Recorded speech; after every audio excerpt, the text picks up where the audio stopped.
Meu marido convidou a irmã dele para vir pegar nosso recém-nascido. Ele sussurrou que minhas dificuldades pós-parto me tornavam incapaz. Ele esperava que eu chorasse, que eu implorasse. Em vez disso, coloquei meu celular na mesa, com a tela virada para cima, gravando. A cadeirinha ainda tinha a etiqueta de preço quando Odalis a trouxe. Parte do adesivo amarelo permanecia no fecho, como se tivesse sido comprada há pouco. Era uma Graco Extend to Fit. O modelo que coloquei e removi do carrinho 6 vezes em 2 meses porque não podíamos gastar $240, ela pôs a cadeirinha na minha mesa, entre a fruteira e a mamadeira da Ren, como se fosse o lugar dela. Desmond ficou atrás, de braços cruzados, evitando me encarar. Quando falou, sua voz foi baixa e cuidadosa, como quem tenta acalmar alguém à beira de fazer uma loucura. Disse inapta, como se tivesse ensaiado no carro. Disse que minhas dificuldades pós-parto tinham piorado e que todos podiam ver isso. Disse isso com um pequeno gesto, indicando a cadeirinha e a irmã dele. 11 semanas da minha vida viraram um dossiê, tudo pelo bem da Ren. Sei exatamente o que ele queria, que eu chorasse, me apoiasse no balcão e implorasse. Eu tive 11 dias para me preparar para esse exato momento, e nenhum dos dois sabia disso. Estendi a mão além da fruteira, peguei meu celular e coloquei ele com a tela virada para cima na mesa entre nós, já gravando. Sentem-se, eu disse, vocês dois. 20 minutos depois, a advogada da minha sogra confirmou no viva voz, na cozinha dela, que o papel da Odalis nunca teve valor algum. Para entender como chegamos ali, você precisa saber o que eu não sabia. 11 semanas antes, ao trazer minha filha saudável do hospital, deixei a irmã do meu marido segurá-la por 4 horas. Trabalhei 9 anos como enfermeira de emergência antes de ser paciente na maternidade do meu hospital. E nem uma década nas salas de trauma me preparou para a sensação de vulnerabilidade usando um avental aberto nas costas. 3 horas após o parto, cabelo sujo, só na adrenalina e com 4 pontos. Desmond chorou ao colocarem Ren no meu peito.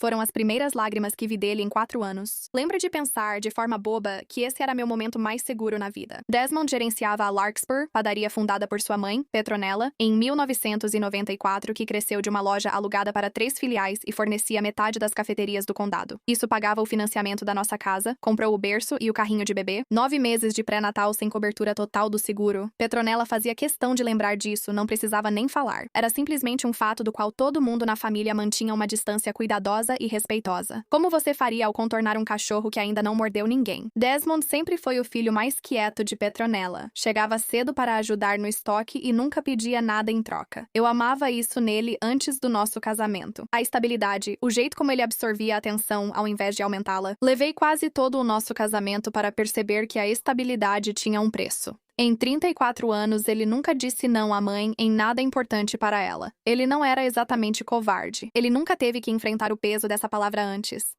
Odalis era 3 anos mais velha que Desmond, e nos primeiros 2 dias em casa, achei que era sorte tê-la por perto. Ela chegou antes de eu trocar a camisola, trouxe uma bolsa de fraldas que ela mesma já tinha arrumado, segurou Ren por 4 horas seguidas, incluindo 2 mamadas, uma troca de fralda que fez sozinha e todo o primeiro pôr do sol da minha filha. Eu estava exausta demais para discutir e grata demais pela ajuda para perceber que ela não tinha me feito uma única pergunta sobre como eu queria que as coisas fossem feitas. Ela simplesmente decidiu. Nossa cozinha ainda tinha cheiro da comida que a vizinha tinha trazido. No balcão, uma caneca azul lascada da avó de Desmond que ele não jogava fora e uma lista de compras na geladeira com minha letra. Fraldas, leite de aveia, café, ligar para o pediatra na terça. Uma lista que eu nunca parecia conseguir terminar. O Beagle do vizinho, Chester, latia para o caminhão do correio todo dia às 11 em ponto e em algumas manhãs esse era o único relógio que eu tinha. Eu me lembro de tudo isso com uma clareza estranha e específica, do jeito que você se lembra dos móveis comuns de uma vida, bem antes de serem rearranjados sem a sua permissão. Meus pais moravam a 4 estados de distância, na cidade onde cresci, e faziam chamadas de vídeo todo domingo de manhã, mas eu só tinha esse apoio nas manhãs de domingo. A família de Desmond estava por todos os lados, a 15 minutos dali. Petronella morava acima da loja original da Larkspur.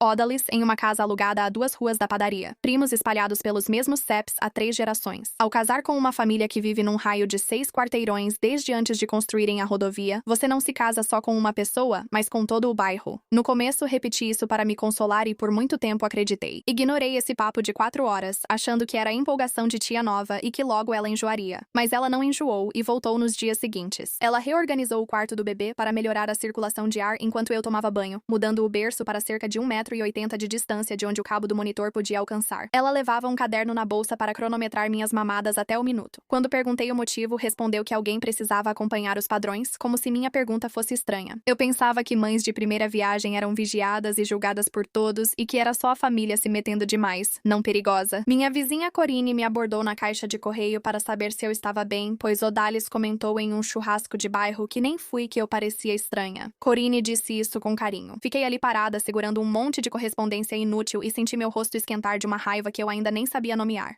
Disse para ela que eu estava bem.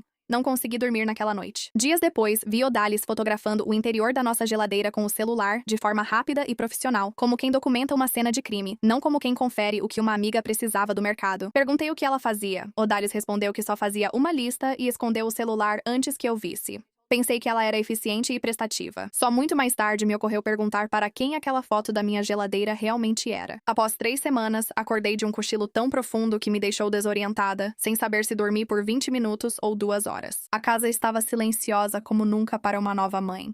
O berço da Wren vazio, o carro da Odalis fora, sem bilhete ou mensagem. Liguei 4 vezes até ela atender na quinta, com um barulho ao fundo que não identifiquei. Ela disse que estavam bem e só saíram para caminhar. 40 minutos depois de eu ter acordado, ela entrou de volta pela minha porta da frente com a Wren vestida com um macacãozinho que eu nunca tinha comprado. As etiquetas cortadas tão rente à costura que eu ainda podia ver o vestígio de onde tinham estado. Onde você estava? Eu disse. E já não era realmente uma pergunta quando saiu da minha boca. Isso importa? Ela está bem. Odalis sorriu quando disse isso, e esse sorriso foi exatamente o momento em que meu estômago começou a me alertar antes que meu cérebro conseguisse entender o que estava acontecendo. Liguei para o pediatra da Wren no dia seguinte, não por achar que havia algo errado, mas porque precisava que um profissional confirmasse que ela estava bem. A doutora Aids Whitfield, com 12 anos em pediatria, avaliou o peso, a pega e a cor da Wren e confirmou que ela era uma bebê de 3 semanas saudável. Quase como um detalhe, ela perguntou quem cuidou da Wren naquela tarde e anotou no prontuário. Horário, cuidador e uma observação sobre um intervalo sem explicação na supervisão relatado pela mãe ao contar para ela. Eu ainda não sabia a importância disso ou que iniciava um registro oficial com data e hora, em um sistema que nenhum familiar do Desmond podia editar. Eu entenderia depois. Petronella ligou na terça-feira seguinte com a voz daquele jeito que ela usava na padaria quando estava prestes a reorganizar o horário de alguém sem pedir permissão. Ela disse que Odalis estava preocupada, disse que talvez eu precisasse de uma pausa de verdade, disse que família ajuda família, e não era uma bênção que Odalis tivesse tanto tempo para oferecer. Eu disse não, educadamente, mas não. Desmond não disse absolutamente nada. Nenhuma palavra em minha defesa, sentado a menos de 1 metro de distância na nossa mesa da cozinha, enquanto a mãe dele basicamente me dizia que eu não estava administrando minha própria vida direito. Conversei com ele sobre isso naquela noite, após Wren dormir, mas ele não largou o celular. Disse que ela só queria ajudar. Quando insisti, pedi que ele me apoiasse só uma vez em voz alta. Ele afirmou que só conseguimos pagar tudo por causa da mãe dele. Casa, berço, e que não era tão simples. Perguntei o que dificultava defender a esposa, mas ele não respondeu. Ele se levantou, enxaguou um prato que nem precisava ser enxaguado e aquilo encerrou a conversa. Aquilo já era um aviso. Pela primeira vez, percebi que a lealdade de Desmond pertencia a outra pessoa. As notícias correm rápido em 6 quarteirões. Na segunda semana, a tia do Desmond, Ruth Ann, apareceu na quarta-feira com uma caçarola não solicitada e me analisou como se comparasse meu rosto a uma descrição recebida. Ela perguntou suavemente se eu tinha apoio suficiente. Quando eu disse que estava bem, ela tocou minha mão e disse: "Claro que está, querida", naquele tom de quem já acha o contrário. Uma prima com quem não falava há 2 anos me mandou mensagem dizendo que pensava em mim sem explicar o motivo. Na sala de espera do pediatra, na semana seguinte, uma mulher que eu reconheci de trás do balcão da padaria cruzou o olhar comigo e desviou rápido demais. Como quando ouvimos algo sobre um desconhecido e ele deixa de ser tão desconhecido. Pensei que não era nada. Mães que acabaram de ter bebê sempre são comentadas. É assim mesmo em uma cidade pequena, o suficiente para que todas as avós tenham trabalhado nos mesmos 3 empregos. Uma vez, tentei corrigir isso diretamente. Uma mensagem breve e tranquila no grupo da família relatava que tudo ia bem, incluindo sono e humor. Petronella respondeu com um emoji de coração. Odalis não respondeu. Ninguém perguntou nada depois, mostrando que a mensagem não chegou onde precisava. Relendo aquilo 4 vezes, senti a garganta apertar, tentando entender meu erro, até perceber que o problema não eram minhas palavras. Já tinham contado minha história dias antes de eu sequer tentar corrigir, para pessoas que nem conhecia. Depois disso, as visitas pioraram. Odalis trouxe um elegante babá eletrônica branco de presente, já embalado com laço, e o instalou antes que eu dissesse que já possuía um. 3 dias depois, notei que a câmera não estava para o berço, mas sim para a porta, a cadeira de amamentação e para mim. Comentei e ela riu, disse que era paranoia e ajustou 2 graus, mas não adiantou. Era uma unidade Nest Watch doméstica, sincronizada com um plano familiar. Uma semana depois, achei o app no meu celular, já vinculado a um segundo número que eu não reconhecia e um nome de conta que não era o meu. Sentei na tampa fechada do vaso sanitário com a porta do banheiro trancada e li as configurações 2 vezes para ter certeza de que não estava imaginando. Minhas mãos não paravam de tremer enquanto eu olhava para aquilo.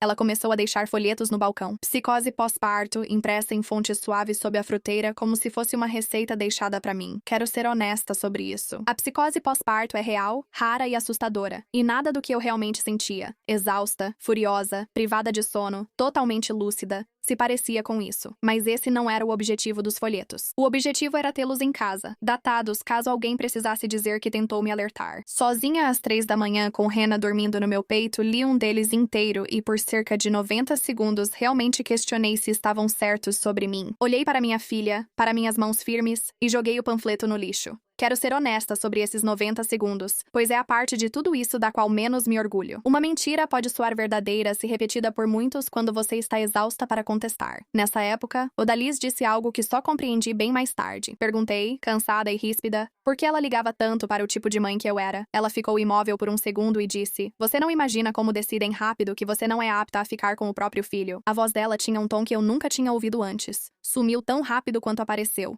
Eu guardei aquilo sem saber o que fazer com aquilo. Depois, Desmond me disse com cuidado que Odalis tinha dito que eu tinha sido grossa com ela. Eu não tinha sido. Perguntei se ele havia me consultado antes de acreditar nisso. Ele respondeu que não queria piorar a situação. Percebi na minha cozinha que meu marido preferiu acreditar em uma história do que me perguntar diretamente. Encontrei a pasta verde sem etiqueta por acaso, ao pegar um frasco de creme caído debaixo da cama, escondida na armação onde nunca olhava. Dentro, e-mails impressos entre Odalis e alguém que assinava como W. Farrell, tabelião. Uma petição de tutela com meu nome no topo. Linhas descrevendo meu comportamento instável, coisas que eu nunca disse ou fiz. No final, uma assinatura quase igual à minha, capaz de enganar quem não tivesse 9 anos lendo caligrafia em formulários de consentimento hospitalar. Não era minha. A última letra e a curva do nome estavam erradas. Eu sentei no chão do meu próprio quarto e não conseguia encher meus pulmões de ar. Eu não gritei. Eu não confrontei ninguém. Com as mãos trêmulas, fotografei cada página sobre o carpete, de canto a canto, na luz cinza e suave que entrava pelas persianas. Depois deslizei a pasta de volta exatamente para a mesma fresta na estrutura da cama onde a encontrei, poeira e tudo. Comecei a planejar. A primeira pessoa para quem liguei não foi uma advogada. Foi a detetive Ria Anand, que tem 11 anos na unidade de crimes familiares e fraudes por meio de uma amiga do hospital que já precisou dela para outro caso. Sentei-me em uma sala de entrevistas sem identificação com cópias da pasta. Eu deixei os originais exatamente onde os encontrei, uma decisão que a Priya depois me disse ter sido a coisa mais inteligente que eu poderia ter feito, e observei ela ficar em silêncio daquele jeito específico de quem já reconheceu o padrão de um crime desses antes e ainda não ficou insensível a isso. Assinaturas falsificadas são comprováveis, ela disse, apontando a cópia da petição de tutela, mas comprovável não significa rápido. Abrindo um caso hoje com um documento, sua cunhada descobre em uma semana e consegue inventar uma história antes de nós. Já vi isso dar errado várias vezes. Ela queria mais. Datas, um padrão, preferencialmente as próprias palavras de Odalis, registradas oficialmente na própria voz dela. Ela me fez dar uma declaração formal juramentada naquela mesma tarde, digitada e lida para mim linha por linha antes de eu assinar, e ela atribuiu ao arquivo um número de caso que eu copiei na parte interna da capa da minha agenda, como se fosse algo que eu pudesse perder se não fizesse isso. Ela explicou a cadeia de custódia de forma direta. A pasta precisava permanecer onde a encontrei, intocada, até que eles agissem, pois se a evidência passasse por mim e não por eles, um advogado de defesa poderia passar uma tarde inteira transformando isso no foco do caso, em vez da própria falsificação. Perguntei a ela quanto tempo isso levaria. Ela me disse que a resposta honesta era que essas coisas raramente aconteciam tão rápido quanto as pessoas envolvidas precisavam, e que meu trabalho, enquanto isso, era continuar agindo exatamente como uma mulher que não tinha descoberto nada. A segunda ligação foi para Neil Abernathy, advogado que redigiu os documentos de constituição da Larkspur quando Petronella ainda assava pães numa cozinha alugada às 4 da manhã e que ficou 2 mesas atrás no nosso casamento. Neil tinha 71 anos e se movia como um homem que passou a carreira inteira sendo paciente e pretendia continuar assim até o momento em que a paciência deixasse de ser útil. Ele ficou olhando a pasta em silêncio. Por fim, disse ao examinar o carimbo notarial na petição à luz da janela: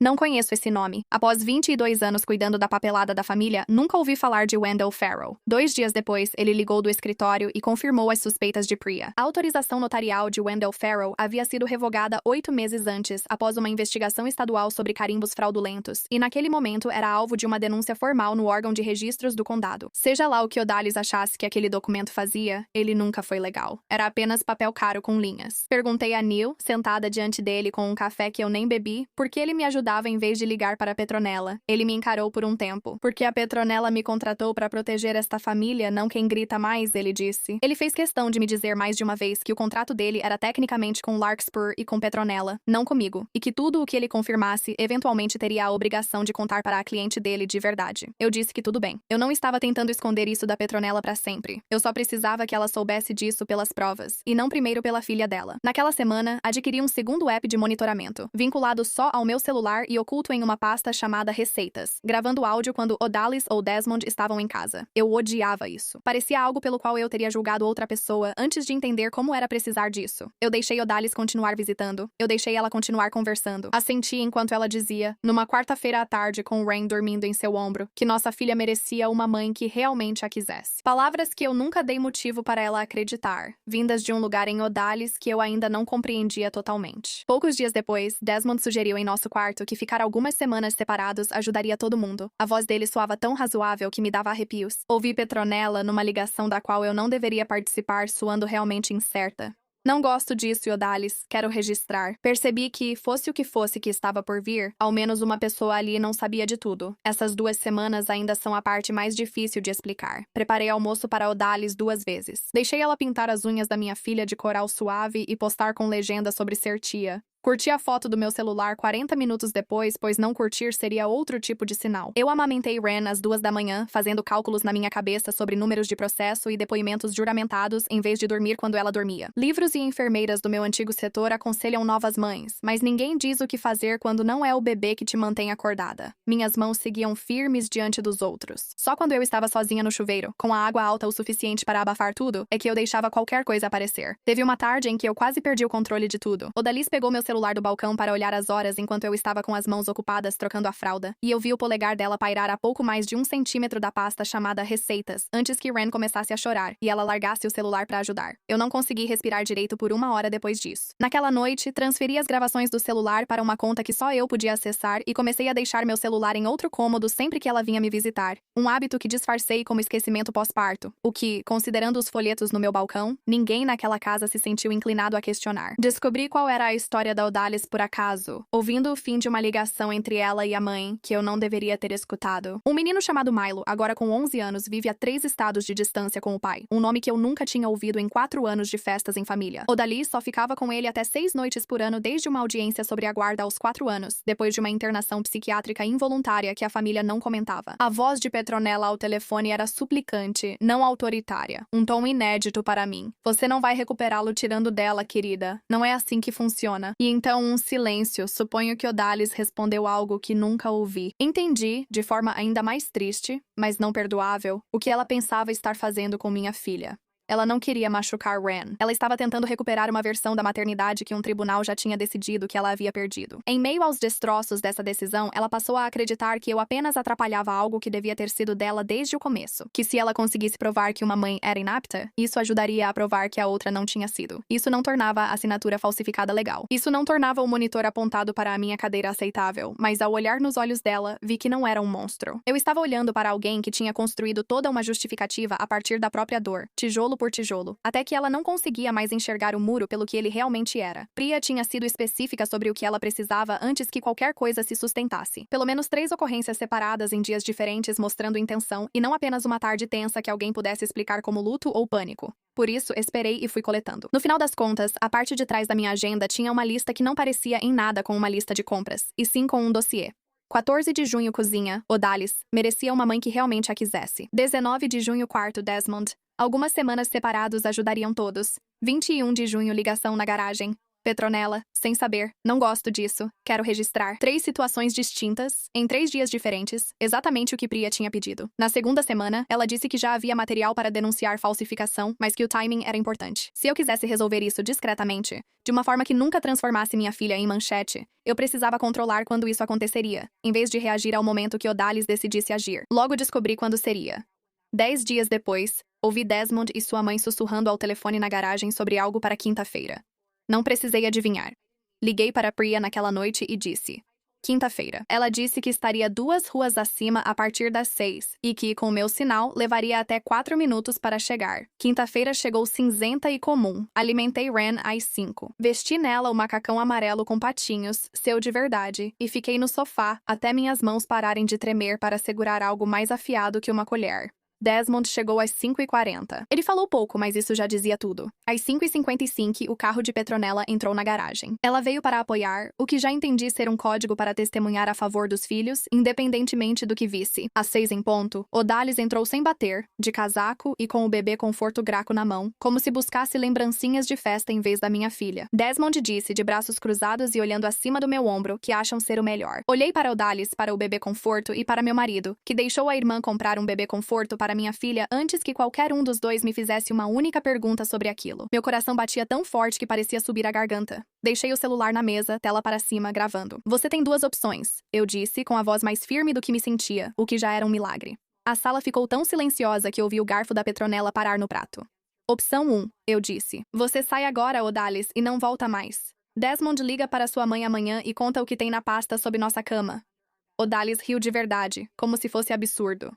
Que pasta? Apertei o play. Sua voz encheu a cozinha. Merecia uma mãe que a quisesse. Depois veio a do Desmond, mais suave, mas pior. Algumas semanas separados ajudariam todos. O garfo da Petronella bateu no prato de verdade. Segunda opção, eu disse com a voz trêmula no final, mas consegui terminar. Eu pus o resto para tocar. Os e-mails com um tabelião cuja licença foi revogada há 8 meses. Assinaram meu nome falsamente numa petição de tutela, bem na frente da mãe dela, agora, na mesa dela. O rosto da Odalis ficou da cor do azulejo atrás. Ela olhou para Petronella, dona da padaria, do salário do Desmond e, de certa forma, do rumo das nossas vidas, encarando a filha como se visse uma estranha, um perigo com o rosto de Odalis. Falsificada, disse Petronella. Só isso. Odalis abriu a boca, mas nada saiu. Tirei a Ren do cadeirinha de balanço, a segurei no peito e olhei para meu marido. Escolha, falei. Desmond olhou para a irmã e para o rosto da mãe, tão duro quanto o balcão onde Odalis defendeu sua teoria sobre mim por 11 semanas. Na cadeirinha do carro, parada perto da porta como uma ameaça silenciosa, ele ia responder quando o telefone da Petronella tocou. Ela olhou para a tela e algo em seu rosto mudou antes mesmo de atender. É o Neil?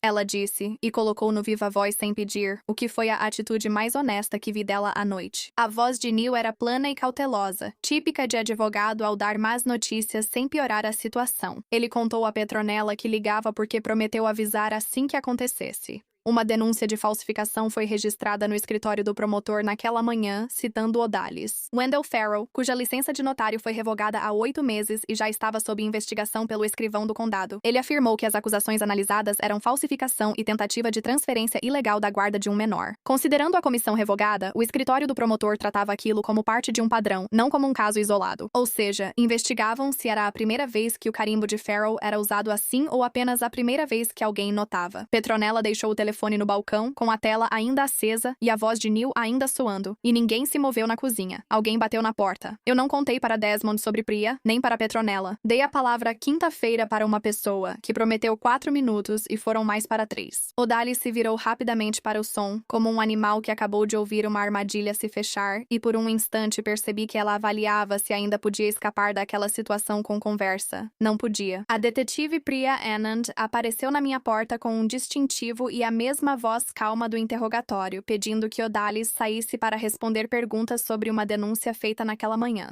Odalis lançou à mãe um olhar demorado, pedindo algo que Petronella já não podia dar, e então saiu de casaco para o carro. O assento ficou vazio perto da porta, onde ela o deixou e sumiu de repente. Petronella não chorou, surpreendendo-me ao não dar isso para Odalis. Ela ficou sentada, muito quieta, à minha mesa da cozinha por quase 1 minuto inteiro, e então olhou para mim e disse as palavras que vinha dizendo sobre mim, de uma forma ou de outra, há 11 semanas. Desta vez, ela direcionou isso para outro lugar. Eu dizia que você era uma mãe inapta, disse ela. Deveria ter prestado atenção na minha filha. Desmond ficou em silêncio por um tempo. Quando ele finalmente falou, não foi um pedido de desculpas. Não de verdade. Foi algo menor do que isso. E de certa forma mais honesto. Eu sabia que havia algo errado com a papelada. Ele disse, olhando fixamente para a mesa. Não para mim. Eu não queria saber o quão errado estava. Eu não o perdoei naquela noite. Quero deixar isso claro, porque a versão fácil dessa história seria eu amolecer assim que o perigo passasse. E não foi isso que aconteceu. Eu disse para ele que podia dormir na casa da mãe dele por um tempo. E ele foi, por 11 semanas. Ren tinha 11 semanas na noite em que deixei o telefone gravando, um detalhe que achei importante, mesmo sem significado. Odalis aceitou um acordo 8 meses depois. Acusação de falsificação, tentativa de transferência ilegal de custódia, sem prisão, 5 anos de liberdade vigiada e ordem de restrição para mim e Ren. Wendell Farrell perdeu mais do que sua autorização para atuar como notário. A investigação do promotor achou mais 11 documentos carimbados em 3 famílias, e da última vez que soube, ele mesmo enfrentava acusações. Petronella reescreveu o plano de sucessão da Larkspur na primavera. Desmond segue à frente da padaria. O nome de Odalis não consta mais em nada. Nem a escritura, nem o trust, nem o grupo da família que Petronella reconstruiu do zero, um contato por vez, começando por mim. Desmond e eu ainda somos casados. Não vou fingir que o último ano foi igual aos 4 anteriores. Fazemos terapia às terças, e às vezes ele prefere o celular a discutir. Velhos hábitos demoram mais a morrer do que quem afirma tê-los superado. Agora ele faz perguntas diretas e espera respostas antes de decidir no que crer. Ren fez um ano em junho. Comemoramos no Larkspur, na cozinha dos fundos, após o expediente. Flores ainda marcavam os balcões pretos, e Petronella deixou ela amassar bolo em uma tigela enorme, enquanto metade do bairro se espremia ali com um cheiro de pão fresco no ar. Corinne trouxe Chester, que queria o bolo, mas não ligava para o significado da ocasião. No fim da noite, Petronella limpou as mãos, olhou Ren dormindo no meu ombro e disse que sentia muito por só ter percebido, depois do silêncio do filho e da prisão da filha, quem de fato tinha sido a mãe daquela casa o tempo todo. A cadeirinha ainda está na nossa garagem. Graco Extend to Fit. $240 Odalis comprou, mas nunca usou. Fiquei com ele. Ren anda nele agora, nos dias em que visitamos a família que só aparece quando convidada e vai embora quando pés.